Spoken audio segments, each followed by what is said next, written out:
2.5 kilo गणित. नमस्कार मित्रांनो, आज हिसाबपूरमध्ये शुक्रवार बाजार आहे आणि आपली कमला जमुना काकींची हातगाडी घेऊन इथे आली आहे. जमुना काकूंना अचानक गावी जावं लागलं, म्हणून तिने तिच्या मौल्यवान भाज्या विकण्याची जबाबदारी कमलावर सोपवली. ती बाजारात पोहोचताच तिच्या गाडीसमोर 2-3 ग्राहक येऊन उभे राहिले. कमला, मला 1/2 किलो टोमॅटो आणि अर्धा किलो कांदे दे. कमला, मला 1/4 किलो भेंडी पण दे. पाऊण, पाव. कमलाने हे सर्व शब्द खूप वेळा ऐकले होते, पण ते नेहमीच तिच्या डोक्यावरून जात. कमलाने मदत मागण्यासाठी इकडे तिकडे पाहिले तेव्हा तिला लक्ष्मी दिसली. कमला, माझ्यासाठी 1 किलो कांदे आणि हे वाटाणे काढ बरं 1 पाव. अगं ताई, तू पण. हे अर्धा पाऊण पाव ऐकून मला अर्धा लिटर घाम फुटला आहे. अगं, मी हे या बटाट्याच्या मदतीने समजावून सांगते. मी या बटाट्याचे 2 समान भाग केले, तर आपण प्रत्येक भागाला काय म्हणू? ताई, अर्धा. मी इतकी पण बुद्धू नाहीये, पण ते लिहायला शिकव. मला जमुना काकींना हिशोबही दाखवायचा आहे ना. तर आपल्याला माहित आहे की अर्धा म्हणजे 2 समान भागांपैकी 1 भाग. तर आधी आपण एक रेषा काढू. रेषेच्या खाली एकूण भाग आणि रेषेच्या वर आपण जितक्या भागांबद्दल बोलतो आहोत ती संख्या लिहू. इथे आपण फक्त या एका भागाबद्दल बोलतो आहोत, म्हणजे मी 1/2 लिहीन. आता आपण या 2 अर्ध्या भागांना पुन्हा 2 समान भागांमध्ये विभागूयात. मग आपण ते कसं लिहिणार?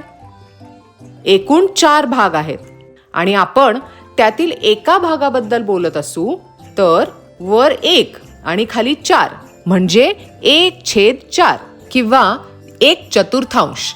असेच जर तू ते 4 विभागलेल्या भागांपैकी 3 भाग घेतलेस तर या 4 पैकी त्या 3 भागांना 3/4 किंवा 3/4 असे म्हटले जाईल. ताई, हे करमणुकीसाठी चांगलं आहे, पण भाज्या विकण्यासाठी मला त्याची कशी मदत होईल?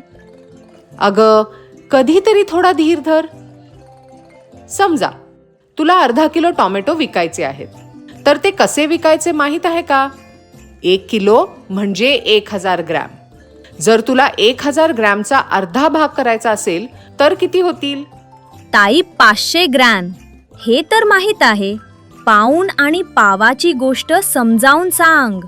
ते 1/4 आणि 3/4 बद्दल सांगितलं होतं, तेच तर पाव आणि पाऊण आहेत. म्हणूनच जर आपण 1000 ग्रॅमचे 4 समान भाग केले तर प्रत्येक भाग 250 ग्रॅमचा होतो. म्हणजे 1000 ग्रॅमचा 1/4 भाग म्हणजेच 250 ग्रॅम, ज्याला आपण सोप्या शब्दात 1 पाव म्हणतो. आणि तसंच 1000 ग्रॅम किंवा 1 किलोचा 3/4 भाग झाला 750 ग्रॅम म्हणजे. ताई, पाऊण किलो. मला आता सगळे समजले.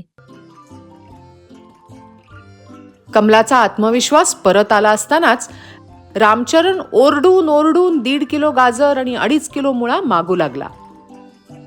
रामचरण दादा, तुम्हाला खूप घाई दिसतेय.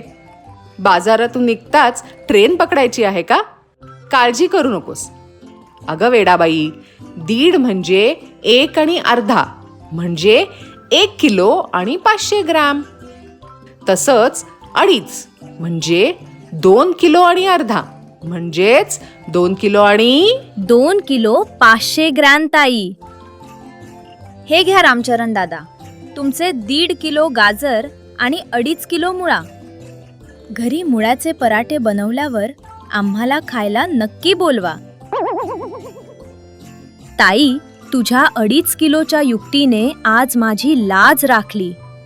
तर तुला पटतंय ना कमला, की गणिताशी मैत्री केलीस तर आयुष्य अगदी सोपं होईल.